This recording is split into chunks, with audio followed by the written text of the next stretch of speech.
17ാമത് അന്താരാഷ്ട്ര ഡോക്യുമെന്ററി ഹ്രസ്വ ചലച്ചിത്രമേളയിൽ പ്രേക്ഷകരെ നിശ്ചലമാക്കി a fly on the wall documentary. സൗഹൃദത്തിന്റെ ആഴവും മരണത്തിന്റെ അന്തസ്സും പ്രമേയമാക്കി നിതീഷ് മണിയാറും ഷൊനാലി ബോസുമാണ് ഡോക്യുമെന്ററി സംവിധാനം ചെയ്തത്. ലോങ് ഡോക്യുമെന്ററി വിഭാഗത്തിലാണ് ചിത്രം പ്രദർശിപ്പിച്ചത്.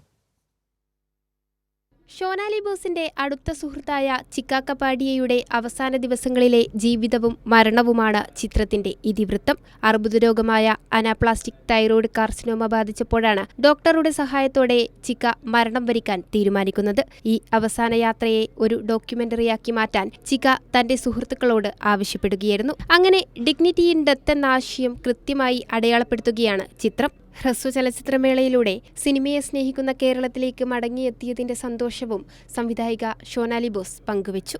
So I was very excited firstly to come back to Kerala, a film loving state, my favorite state in India. This film that I have made is a unique film, not just about somebody dying on camera, but about the friendship of two people. When one person asks their best friend, "Will you film my death?" what that person goes through. Today, as we are standing here, there is a genocide taking place in Palestine, backed by the biggest powers in this world.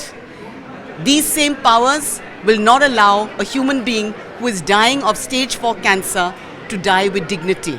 സുഹൃത്തുക്കൾക്കൊപ്പം ചിരിച്ചും സംസാരിച്ചും സന്തോഷിച്ചുമാണ് ചിക്ക തന്റെ അവസാന നിമിഷങ്ങൾ ജീവിച്ചു തീർക്കുന്നത്.